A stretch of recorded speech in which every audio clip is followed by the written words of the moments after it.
Yo, what's up guys? So in this video, I'm going to teach you one of the best false cuts you can possibly do.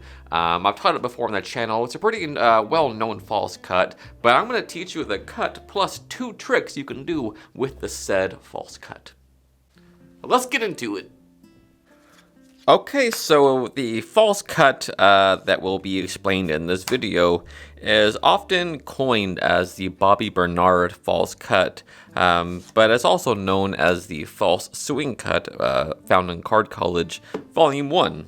So here's a overview or a brief explanation of the cut itself, okay? So the top card here is the King of Clubs. Let's say that I wanted to just bury it somewhere down in the deck right around here, and in fact it's a false cut because it's still on the top. Very easy to do, and it's a very deceptive false cut. I think you'd agree with that. So all you're doing here, I'll leave this card face up so you can follow it a lot easier. This false cut starts out like a swing cut, hence the name false swing cut.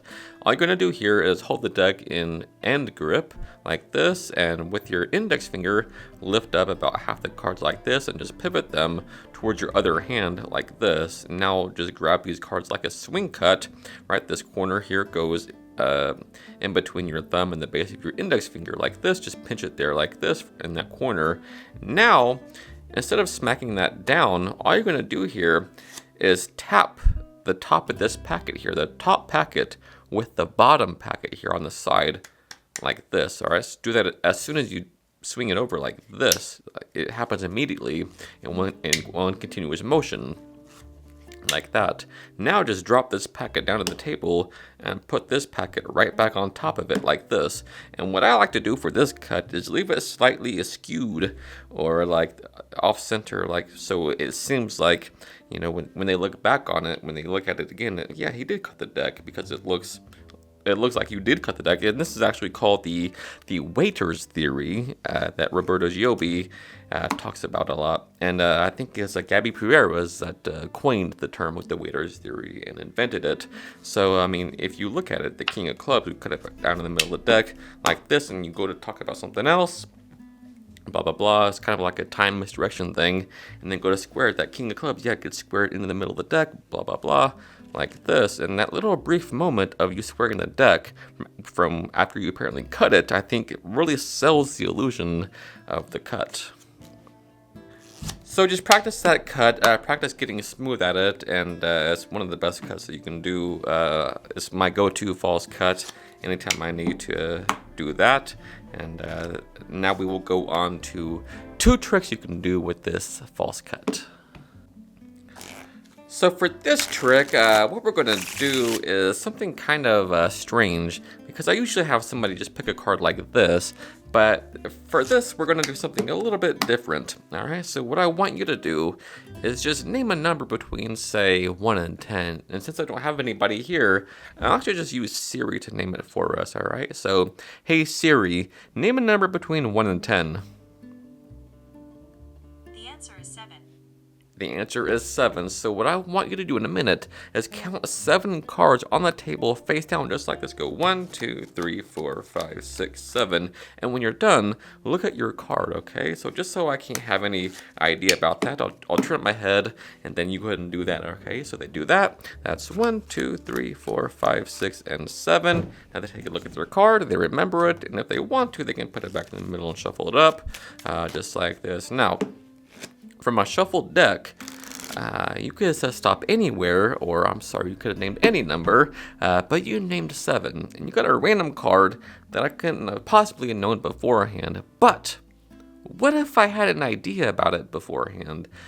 So much so that I put something in this little box here. In fact, it's a card from a different deck. Wouldn't it be crazy if it happened to be the card that you looked at from this deck for the first time? What was it? The 3 of Hearts? That's exactly what I got. Okay, so for this, it's actually called the Horoscope Force, and it's one of those old things. I think I read it for the first time in Encyclopedia of Card Tricks, and there's a lot of gems like that in there. I highly recommend just reading through it, and you'll be surprised at how many gems you pick up on. But yeah, this is called the Horoscope Force, and it looks like this. So your force card, where'd it go? The Three of Hearts is on top of the deck. Do I have the Three of Hearts in this deck? I don't know.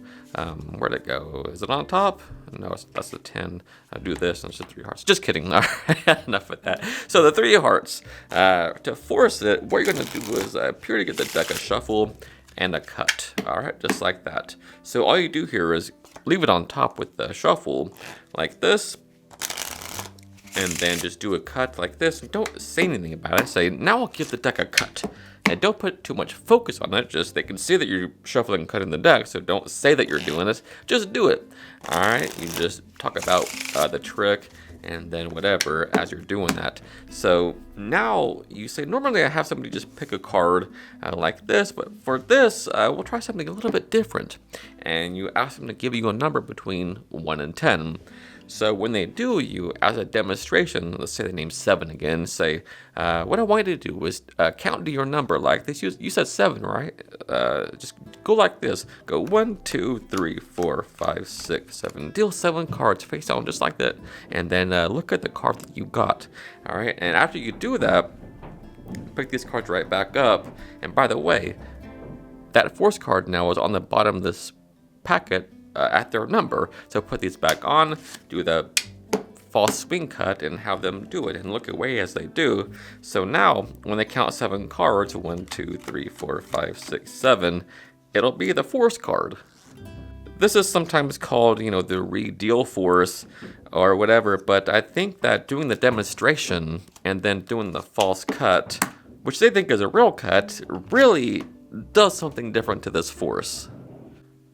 So after they do that, they get their card, they shuffle the deck. You can either, you can do whatever you want since it's a card force, have a prediction or just simply find the card, whatever you want to do to after you find the card, just do it. I don't know. It's up to you.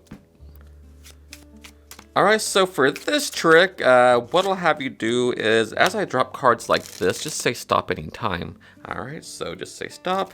Right here, remember that card, I won't look. In fact, we'll just bury it deeper in the deck. And in fact, that's too close to the top, so let's put it a little bit deeper because it'll make this trick look a lot cooler. Go and square the deck so I couldn't possibly know where your card is. All right, so you just picked a card somewhere in the deck and just bury it somewhere deep within it. All right, so the reason why I had you do that because I wanted to show you the top card, in this case the 6 of clubs. Now watch, all I do is I just spin the card and do that. And so for some reason, that inertia and that little brief of, wind that gets on the card does something to it. What was your card? The 6 of Hearts? Alright, so this will employ what I've coined the BB shift or the Bobby Bernard shift. In fact, it's out of my first book, Divinations. Alright, so I explained some tricks you can do with that shift as well. But this is what it looks like. So shuffle deck, it doesn't matter. And then you say, as I drop cards like this, just say stop anytime. So when they do, just put these upper packet on the table and then show them the card like this and actually remember it. Now, as you go back down, just push it right back in and do the Bernard cut like this onto the table. But as you do that, you say, hold on. It's like you're gonna act like you put these on top of there as if that's their card, right? So and you can enhance that by saying that it's their card. You say, actually, it appear to have a moment of you change your mind and say, actually, better yet, that's too close to the top. Let's bury it a little bit deeper and then just take this card off and bury it deeper into the deck. And it really looks like that card, that was their card. So once again, we're here, show them the card, appear to put it in like this, say, hold on a second, let's actually put it a little bit deeper so this will look a lot cooler. And of course, now it's back on top because of that false cut. All right, so again, all you're doing here, dribbling the deck, and then putting these on the table, showing them the card, and then do this false cut onto these cards. Say, hold on a second, that's too close to the top. Let's bury it a little bit deeper. And look how good that looks. I think it looks good. You be the judge. And then now, you say the reason why I wanted it deeper in the deck because it would look a lot cooler. The top card, do a double lift, is not your card, obviously. But watch, all I do is I spin the card like this. It's something about the inertia And the wind, with these cards over here, does something to the card. What was your card? The 7 of spades. That's just 2 tricks you can do with this Bernard false cut. There's many other things you can do with it. This is just 2 examples, but play around with it and you'll be surprised what you can come up with. Alright guys, so as always, thank you so much for taking the time out of your busy day to watch this video. It really does mean the world to me. And so if you learned something new and if you got value from this video, do me a huge favor and hit that like button and sub to the channel. Until next time, happy practicing. I love you guys.